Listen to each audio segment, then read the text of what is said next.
Okay. Good evening. This is the Purdue University EPICS Project Archivist Skills Session. I will begin the recording in about 2 minutes. So if you will just hang out for another couple minutes, we'll make sure that all the participants who want to be here are able to join, and then I will begin with the presentation.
All right, good evening.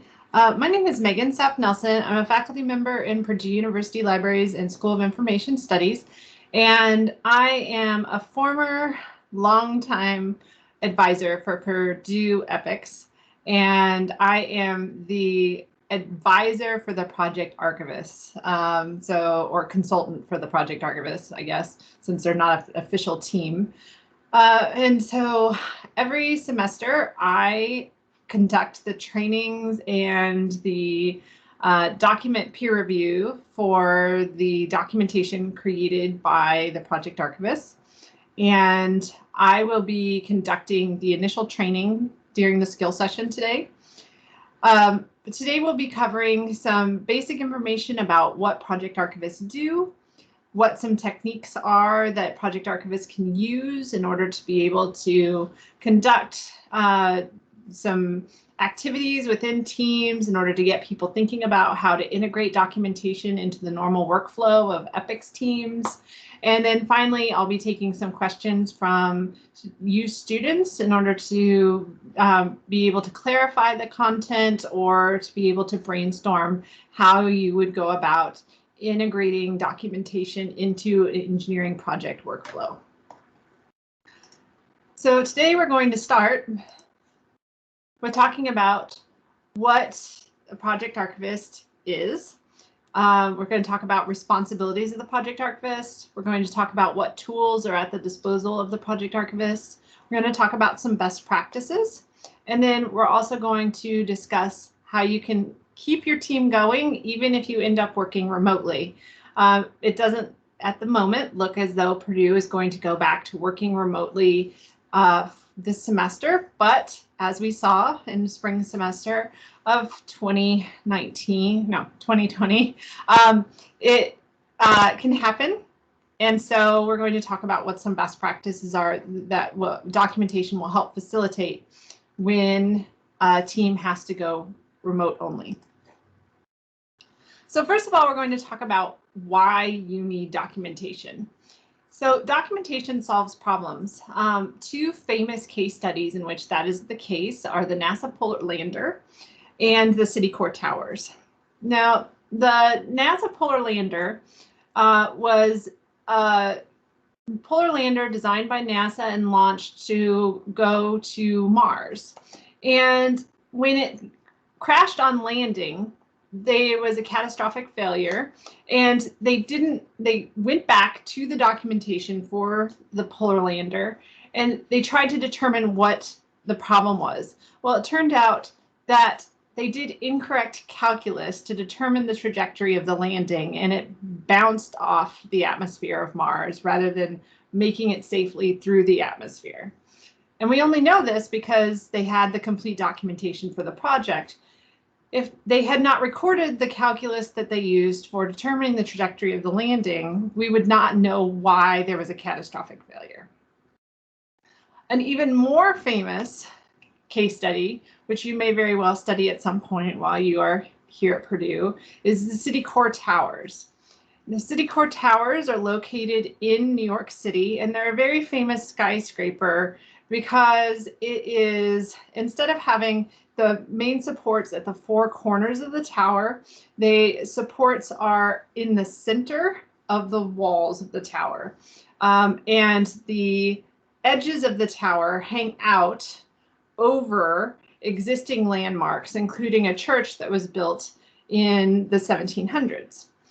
So when the first tower was first built, it was considered an impressive feat of engineering, and so it was used as a case study by a graduate student at Princeton for considering how the actual design was made. And while the graduate student was doing her graduate work, she identified that there were potential design errors in the design itself due to quartering winds. Because the supports are not at the corners, but in the middle of the sides, there were not necessarily enough supports to counteract quartering winds, particularly with hurricane force winds. And so she contacted the original architect and design engineer. The design engineer did not think that there was a problem, but went back to the original documentation and determined that the original design was probably strong enough, but changes that were made on the actual job site in order to cut down costs probably actually did make the structure weak enough to create problems in the case of a Category 2 or plus hurricane. And so and this is where the case study actually comes in for many engineering programs. In a case of credible design ethics, engineering ethics, the engineer went to the corporation, said, we have a problem, said we need to fix it, and they immediately put in place a disaster plan with the Red Cross and the city, and started working overnight in the lead up to hurricane season, and completed the retrofit to counter quartering winds, where they went back and changed the joints from bolted joints to welds, and they got it done just before a hurricane came to New York City. So again, this problem was only discovered because of complete and accurate documentation. Documentation serves an important role in engineering, and EPICS is no different than a professional engineering corporation or a design studio. Root problems are identified in documentation, and because EPICS has longitudinal projects with high turnover of personnel, EPICS needs similar documentation for the projects in order to enable future teams to troubleshoot, deliver, and maintain projects. The role of the project archivist was designed to ensure documentation is collected to facilitate the on-time delivery, despite personnel turnover and despite changes in technology, and it will allow the maintenance of the projects in the future. It all sounds really great, right? Well, the project archivist role is really key, but the role of the project archivist is actually a really interesting role because in some ways it plays a psychological role on the team more than a practical technical role. It's leading the team and creating a culture on the team. as opposed to doing technical tasks on the team, is creating a culture of accountability and best practices, using resources. And it's using reminders and using leadership to get documentation related tasks done. So I was an advisor on EPICS for, I think it was 14 years before I stepped back in order to take on other roles. And as part of my work on EPICS, I helped to create the project archivist role. When you are in industry, there are similar actual engineering roles that are in charge of all of the documentation for the role, all of the costing, all of the leadership in order to ensure that the actual project gets done on time. And it's all wrapped into one role. In EPICS, you have the project manager, and the project manager is usually in charge of all of that in industry. But in EPICS, oftentimes the project manager gets so focused on delivering the project at the end of the semester that the long-term outlook for the success of the project in the future is overlooked. And so the project archivist was created specifically to look at the long-term success of the project rather than the short-term deliverables. So that is what the project archivist does.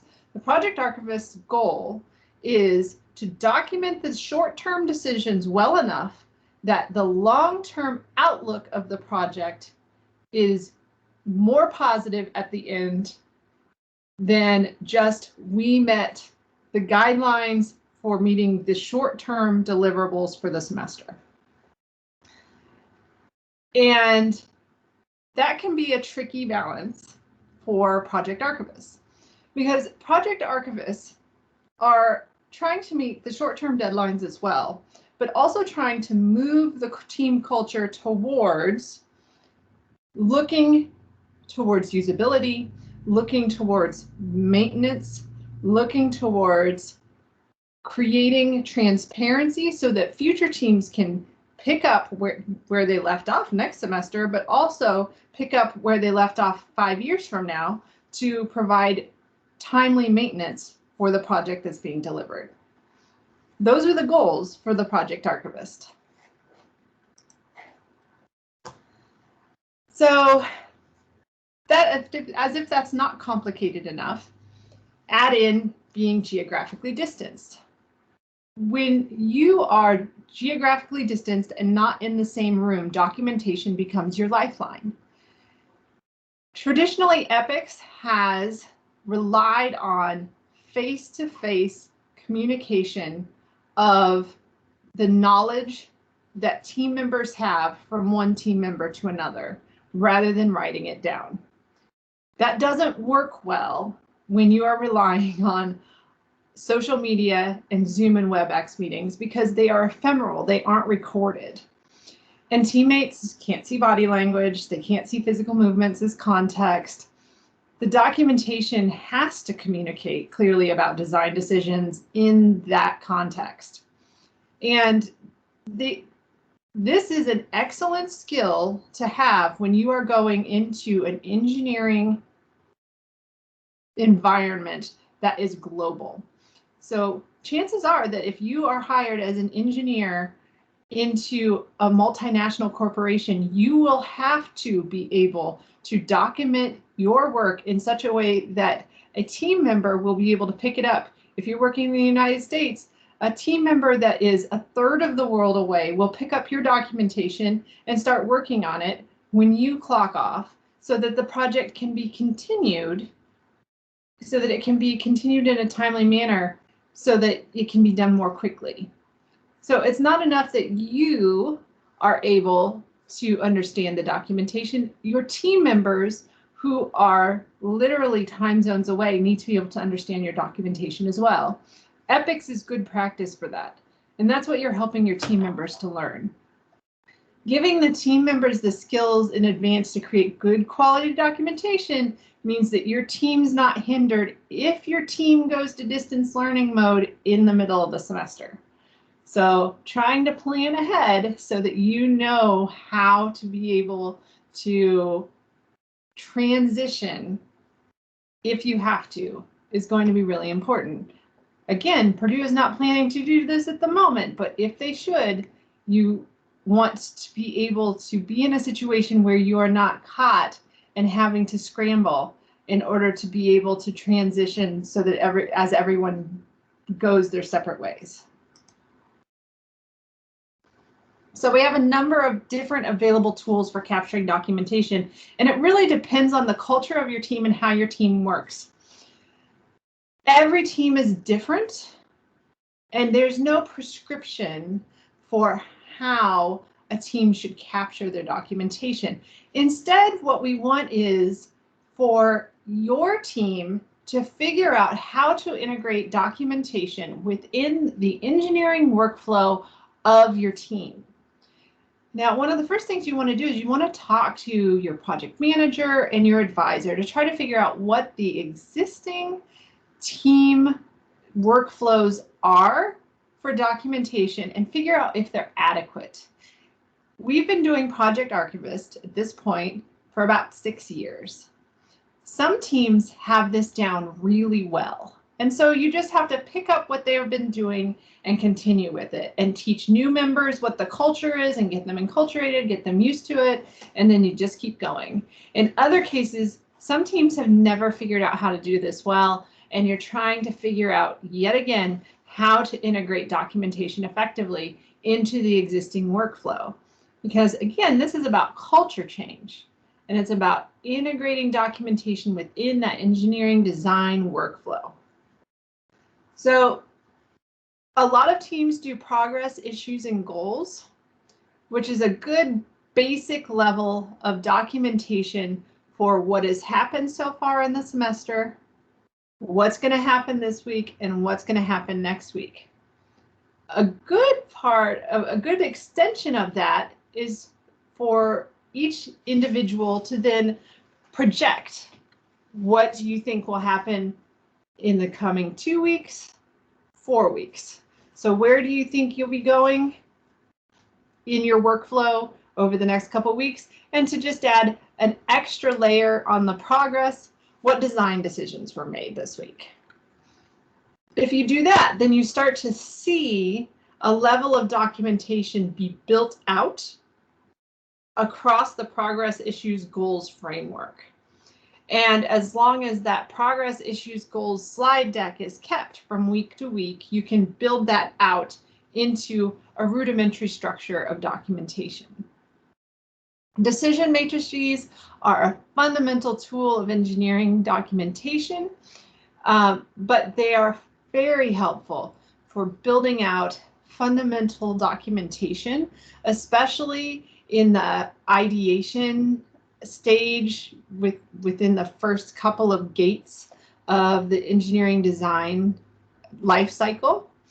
And especially in EPICS, many of your external design reviewers will come back and will expect to see those decision matrices for how design decisions are made.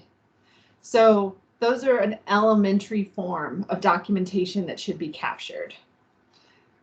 Google Forms.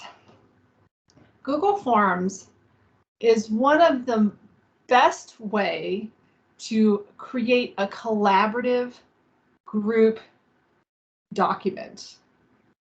So the way you do it is you set it up as a basic form that has the date, individual name, and then a box that says design decision title or some sort of keyword about the design decision, and then a text box.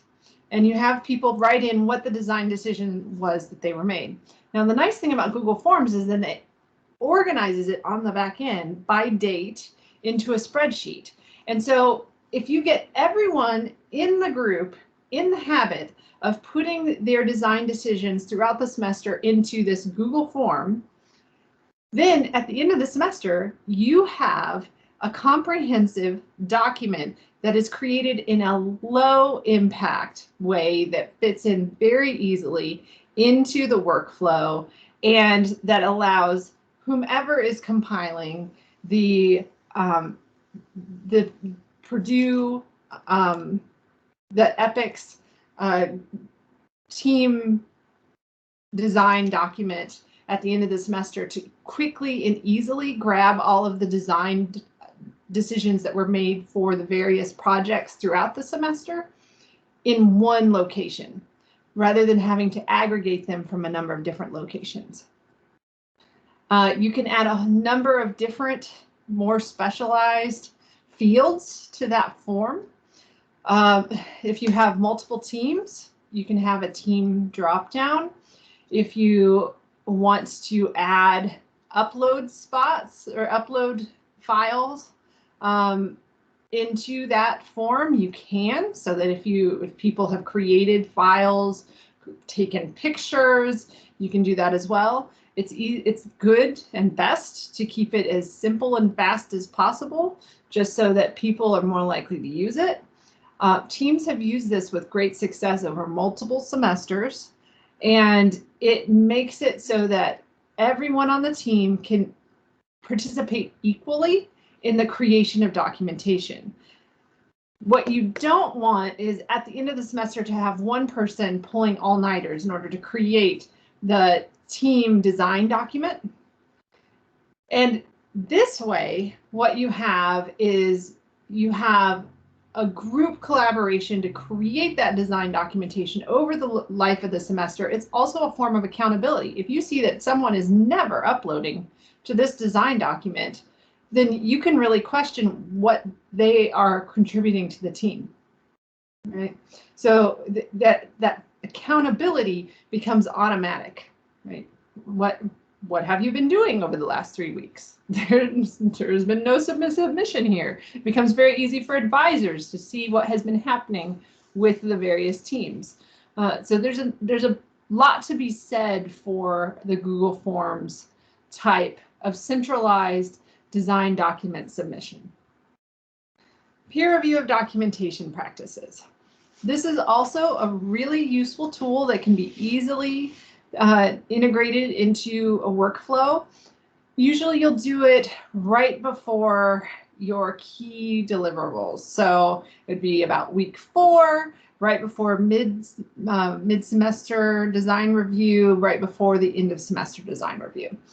And what you would do is have everyone bring their design documents to class, whether you're going to have them printed out or show each other the SharePoint files, and you have them look at each other's design documents with a series of prompts about the quality of the design documents. And we practice this for the project archivists in 2 sessions later on in the semester. So you get a chance to practice how to conduct peer review, providing constructive feedback with other project archivists, but you don't have to do it just with project archivists. You can do it with anybody on your team. And you're providing constructive feedback on what is the quality of the documentation here. Am I seeing numbers? Am I seeing valid values? Am I seeing labels? Am I seeing pictures with captions that make sense? Am I seeing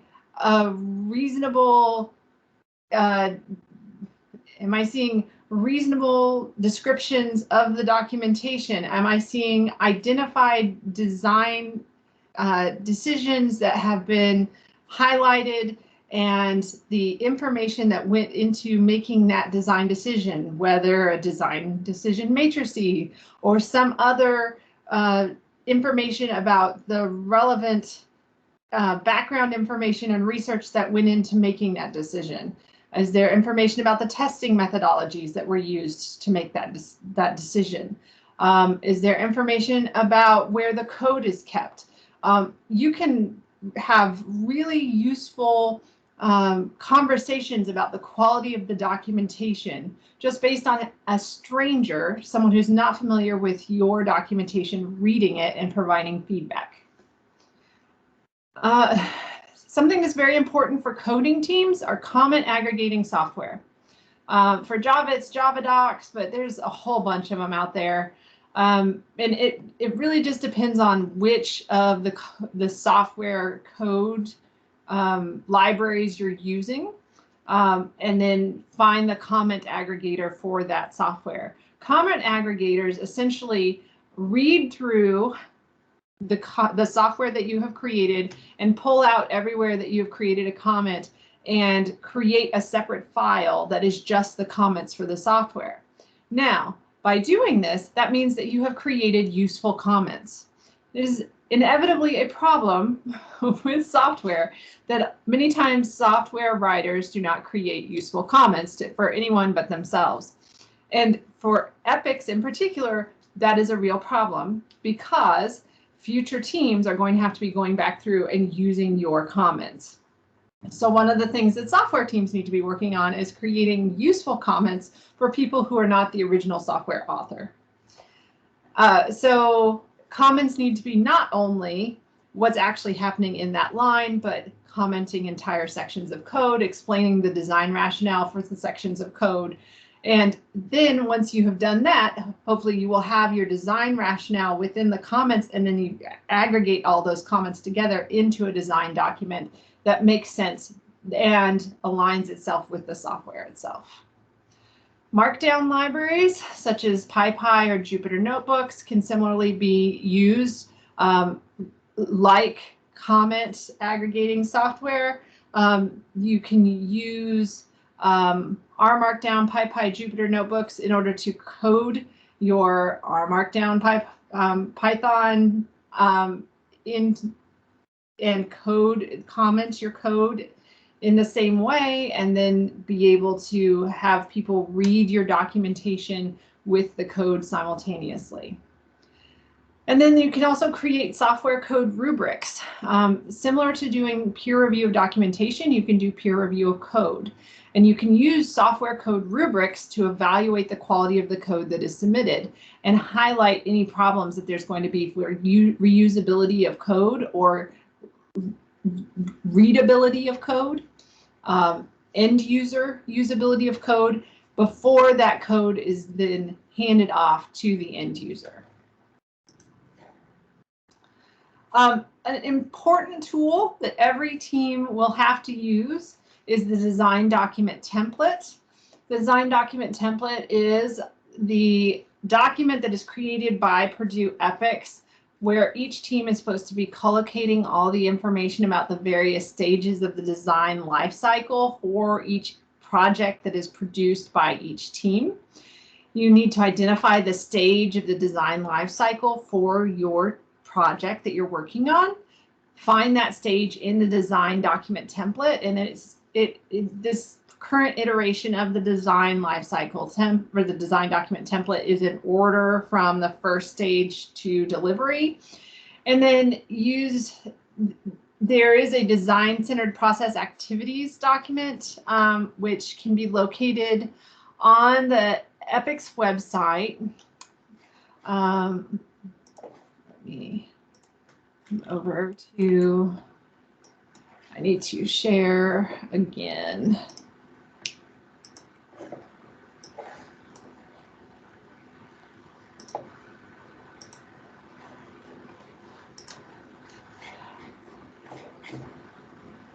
All right, so I'm going to Purdue EPICS.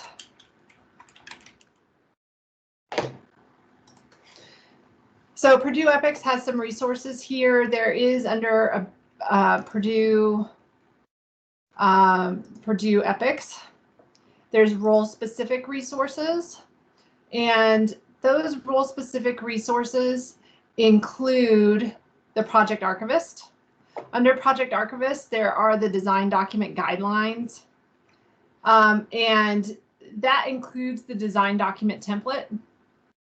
So this is what you will fill out as you go through your process. at the beginning of the life cycle, you'll start in section 1. As you progress through the life cycle over multiple semesters, you'll move through each of those sections. For individual semesters, if you have a past semester record, you will move it down to Appendix A. So if you have information, so for each of the individual gateways, if you filled out information about the gateway, if you filled out section 1, you leave that there. But if you have information about a specific team, the team name, who the project members were, what they were able to accomplish in any given semester, that information will be archived to the past semester records at the end of the semester, or at the start of the new semester, really. So that goes into Appendix A. The other thing that you can find on the website is under Project Archivist is information about SharePoint and how to use SharePoint. It's very helpful for people to understand the difference between your semester document versus project documentation. So documentation is going to be information about the whole life of the project. So your project lasts for 8 semesters. That's 4 years.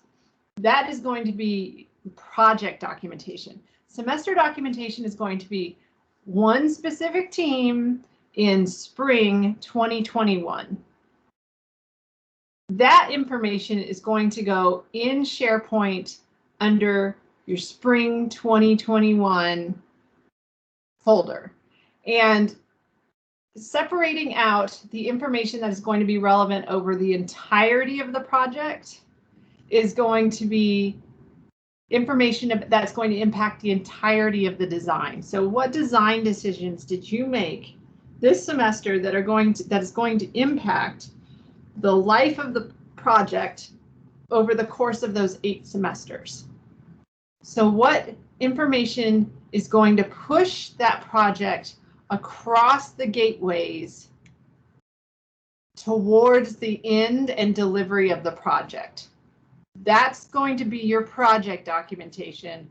What information got you through your grade to the end of this semester? That's your semester documentation. Okay, I need to share. Right, I'm going to stop presenting that and start presenting.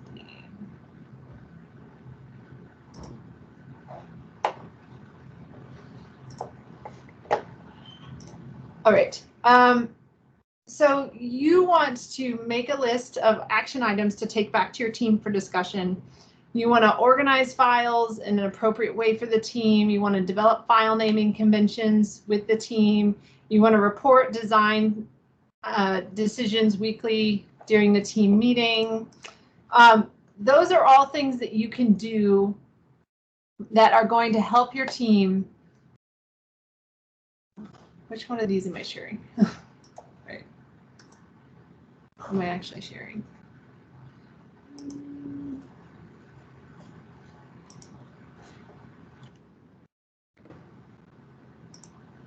Sorry, I'm lost at the moment. No, I am sharing. Okay, yeah, I'm sharing this one. All right. So in order to help you to make some of these action items, I'm going to share with you a file that I created. And I'm going to send it to you. It has a whole bunch of activities that are just arranged by the life cycle of the design life cycle. So let me grab that off my computer.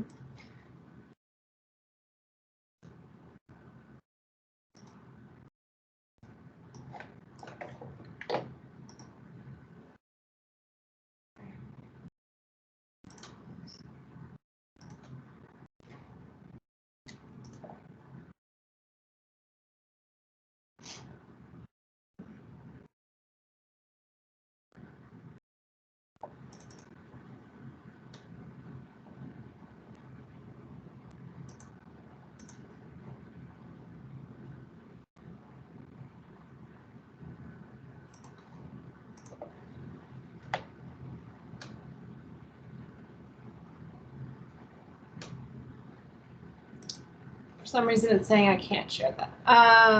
Let's see. Let me just see if I can send it via chat.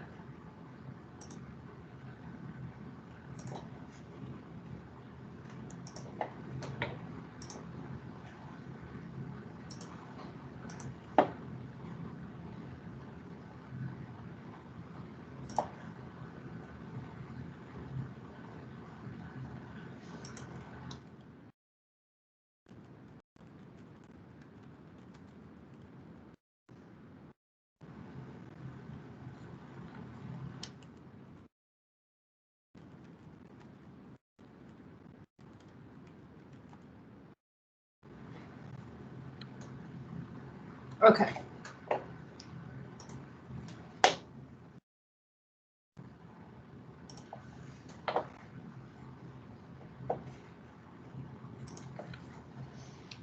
All right, so using these activities is a way for you to talk about documentation or to explore documentation with your team if you don't have a culture of documentation already, or if you want to explore some other ways to think about documentation that because the current system you have isn't working all that well, or you just need to do something new and interesting. So these are just some ideas. These are not in any way prescriptive. These are just some things to help you to start to think about what it might look like if you are wanting to explore new ideas. So when you are working with your team, the document that Purdue EPICS uses is the standard document, but there are a few teams, there are some holdouts that have non-standard design documents. So there could be a couple of you that will not use the project design document that I showed you, and instead we'll have some non-standard ones. They will be specific to team circumstances or advisors, and you will need to communicate with your advisor, and I would do it earlier in the semester rather than later, about expectations for the design documents. Just confirm that they're going to use the official Purdue EPICS team design document, or some of them will use an industry-based template. I was the co-advisor for a team for a while that used one that was based on the document that they used out at Archonic. So it was an industry-based template, and some use research-based templates. One used one based on a chemistry lab report. So just check with your advisor and make sure that they're going to use the official Purdue EPICS team design document. Many of the teams will, but some of them may have alternative forms that they're going to use. So for the focus and the keys for good documentations are always going to be around the design decision-making points. What was the decision? What was the context for the decision? So you're going to look for standards, literature searches, drawings and sketches from notebooks, code snippets, design matrices, Anything that provides context for ultimately deciding to create something the way it was created. What was the engineering background for the decision that was made? You want measurable, observable characteristics of the decision, and you want a visual display of information when possible. Charts, graphs, drawings when appropriate. That's the information that you want for your documentation. It doesn't have to have everything that led up to the final decision, but you really want the information that went into making that final decision. And then documentation disrupted. You want to focus on interacting with your teammates to build better documents. So focus on your teammates. Momentum matters. So if you get them started on making good documentation, you've got to keep that momentum going to keep that documentation going. If you get them to fix their documentation right before mid-semester design review, and then you just let it drop, and then don't do anything again until final design review, that's not really creating a culture of documentation because there's no habit forming. The habit is the momentum, and momentum matters. You want to keep driving the project forward, and the documentation actually helps keep that driving that project forward. And authority and influence don't derive from your role, but from your action and impact. So if you can show people that you're making your project better through making the documentation better, that's what's going to keep the project archivist relevant to the team, but also keep your impact on the team going. So authority and influence is there for taking if you can solve your teammate's problem. Can you figure out how to make documentation solve the EPICS team's problem? Reality is that documentation solves a lot of people's problem every day. But most of your teammates are going to think that documentation is a huge inconvenience. So how do you show that documentation is going to solve this EPICS team's problems? Because the reality is that the EPICS teams that turn around projects quickly and efficiently are the ones that are doing good documentation. The ones that get sucked into the quagmire of never-ending turnover of projects and project design are the ones that have terrible documentation. Documentation solves problems. Question is, how can you get your teammates to buy in? So we're going to start a discussion. I'm going to leave this up here so that it's visible, but how do you create a culture of documentation? And what are signs of a good project documentation? But at the same time, what are some signs of weak documentation that you've seen in your time in EPICS? And how do you fix it? What are some suggestions that you'd make to a team who submitted poor documentation? So let's just start with those questions, and then I'm also happy to take any of your questions as well.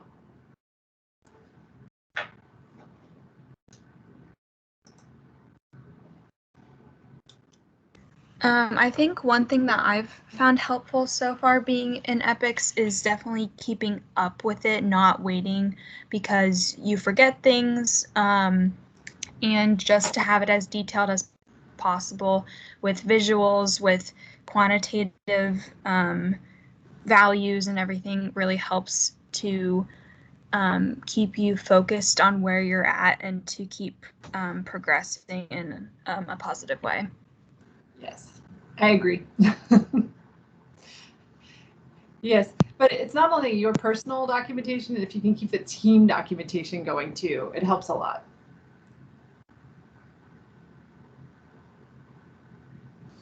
I think one of the more important things is to just keep things very tidy and consistent.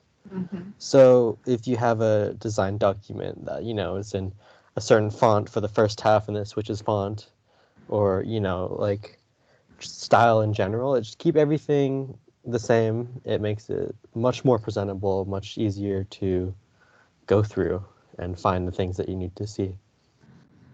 That's true. Actually, style and documentation is one of the things that I address during our peer review of documentation interactions. One of the things that you want to do is you want to make the document as easy to use for the end user as possible. But you also want it to make it as easy for you to use as possible. Those things are not mutually exclusive, but at the same time, you want to value the usability of the document over the aesthetics of the document. So sometimes that's hard for students. It is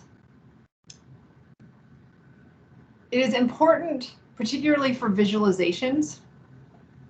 It's better to have, for instance, colors in your charts that are universally accessible than it is for you to, for instance, use the default colors that are in Excel.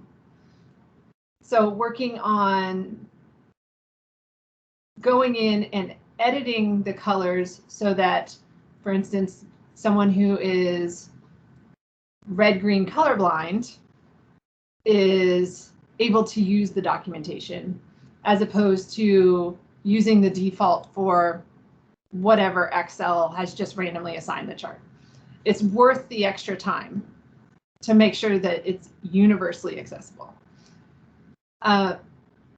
Little things like that go a long way to making sure that the long-term usage of your documentation is going to be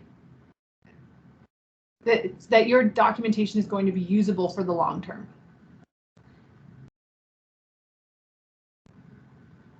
Thinking through small issues like that make a big difference.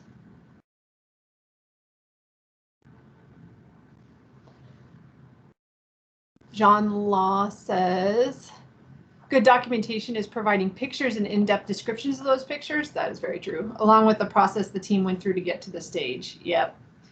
Briefness is bad, but it's important to not get too wordy and make things overcomplicated. I would rather have an overcomplicated description than not enough description.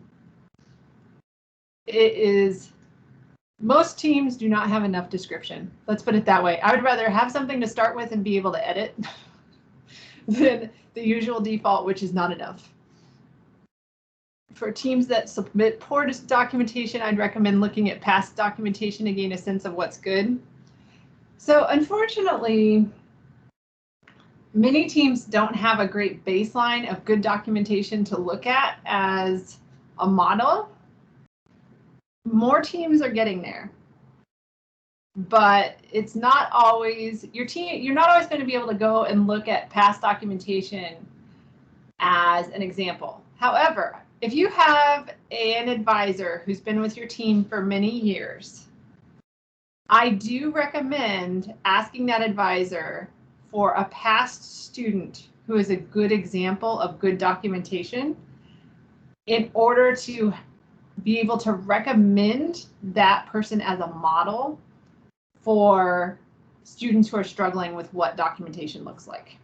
Because most advisors can tell you right off the top of their head, oh, there was a student that was in the fall of 2017, good old so-and-so, they had perfect documentation. It was so good. You should see you should go to their space. You can get into their space. You can look at their documentation, and then you'll know, and you'll be able to refer students who are struggling with documentation to them to be able to look at what good quality documentation is. Because unfortunately for a lot of advisors, it's the students who have really good documentation stand out as the exception, not the rule. So your advisors will be able to tell you who it is.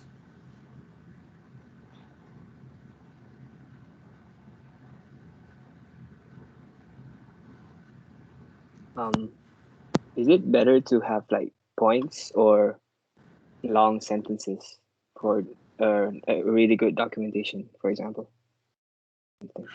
So you need to have enough information for people to understand the design decisions. I don't think bullets versus paragraphs is necessarily the important point. It is more about, do you have enough information to supply the context in which the decision was made? And it is really, some people are able to cut to the essence of the decision with a bullet point that other people are not able to describe with a paragraph, while other people are able to write really great prose and describe the context of the decision very nicely with a good paragraph. I don't think that I would say make a blanket statement that it needs to be either a bullet point or a paragraph. You just need to really think about, can I fully describe the context in which this decision was made, so that people who are not familiar with the process we just went through fully understand how this decision was made. Right, thank you. Yeah. May says, I usually go by the rule of thumb that someone who isn't on the team or spending hours on the project should be able to understand everything we're doing. That's the key. Staying on top of the documentation and updating it. That's a really, I mean, it sounds so fundamental, but really that's the baseline of what you're trying to do, is create a culture of staying on top of the documentation. And it is a struggle for a number of students. But if you can find a way of integrating that concept into the workflow of staying on, I am working in the lab today and we have made a decision to change this setting on the design. Okay, then we're adding that to our running design document as we are adding it to SharePoint, right? That's the fundamental concept that the project archivist is trying to get across to the team. It sounds really simple, and it turns out that it's not that simple. It's actually a pretty high bar. As professional engineers, you will also be responsible for this fundamental of updating your design documentation as you go, but it is one of the biggest complaints that the advisory boards have for Purdue University, that the students don't know how to do documentation. This is a fundamental that is really hard for people. So if you master it, you'll have a leg up in the world, but it's hard. I was wondering if I could ask you a question about Yes. project documentation. Mm-hmm. I know you have a question section at the end, so I was just wondering if this was... No, we might as well just move right into question session. Okay. I was just wondering if you could provide some examples of fairly common examples of poor documentation that you see, I guess, a lot more than you should. Right. If that's possible. So, yes. So oftentimes what we'll see with poor documentation is that the poor documentation is written for people who are internal to the project, but not people who are external to the project. So you'll see acronyms are written without any explanation to what they are. You'll see information written, so you'll see numbers written without the explanation of what the context is for the numbers. So are they metric? Are they standard? Are they, where did those numbers come from? Like what are the calculations? One of the things that I worked really hard with the team on was that they were doing calculations of the difference in temperature between the inside and outside of a house and how it impacted basically what the energy efficiency of the house was. It was very old house in Lafayette, Indiana. And they were not referencing the fact that those numbers were calculated by a software package. Like, this is really fundamental, right? Like, they weren't calculating them by hand. It was just like the numbers magically appeared from the ether. Well, no, the numbers did not. They were not magically coming from the ether. They were coming from a software package. Well, okay, what were the inputs of the values in the software package? What were the outputs of the software package? How about screenshots, right? Like, those kind of fundamental things, that's a sign of poor documentation. Right, when the individuals who are on the team know what the process are, and so they just assume that everybody who's outside the team know what the process is too. But obviously, whoever's using this documentation does not know that. The other thing you'll see a lot of times, pictures without captions. You'll see things like you'll see hand-drawn pictures with no scale or no context for how big the object would be. The other thing is pictures that are taken in real time with no object to indicate scale. So if you are taking a picture in your lab, grab a quarter out of your pocket and put it in the picture. It's one of the best things you can do. Or grab a ruler, but a ruler is harder to find. Grab a quarter and stick it in the picture, because then people can figure out what the scale is for whatever you are taking a picture of. One of the biggest ones, I probably already said this, but not including units of volume. Are you in meters? Are you in yards? Centimeters? Like, how do I know how big this thing is? Coding, not commenting. So how do I know what your code is doing? Like, it's a black box. You put something in, something came out. I don't know what happened in the middle. You didn't comment anything. I mean, that's some of it. One of the things that I did a number of teams that were civil engineering related teams. Anytime you're doing anything that is out of doors and relies on temperature or weather of the day, you need to have the weather report that for any time that you were out in the field, every time. And it just doesn't occur to the students to do it. Even though, you know, well, the day that we were out there, it was 32 degrees and it was cloudy, and so the water table was low that day.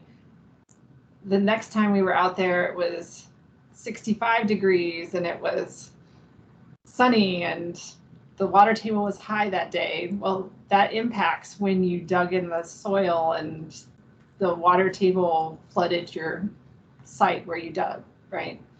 All of those things have impact. Like, all that context needs to be recorded. And those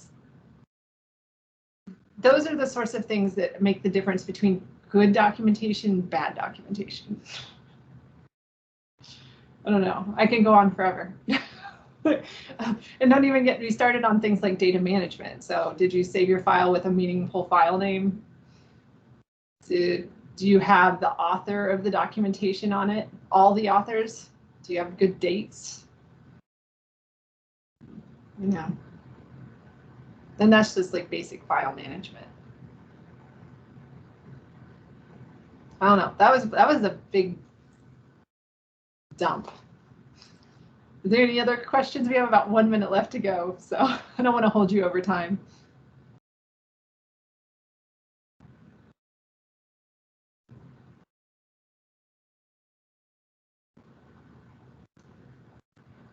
Okay.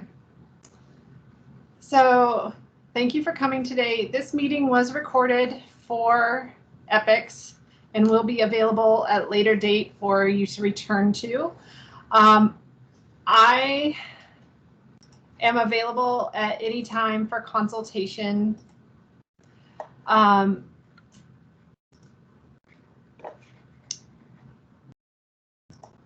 You can contact me at msn@purdue.edu, and as I said, you can either think of me as the advisor for the project archivist or a consultant for the project archivist. So if you have any issues with your team with project documentation, file management, SharePoint, I am happy to consult with your team or with you personally to resolve those issues. And I hope that you have a lovely evening. Thank you. Thank Thanks you. so much. Thank you. Thank you. Bye.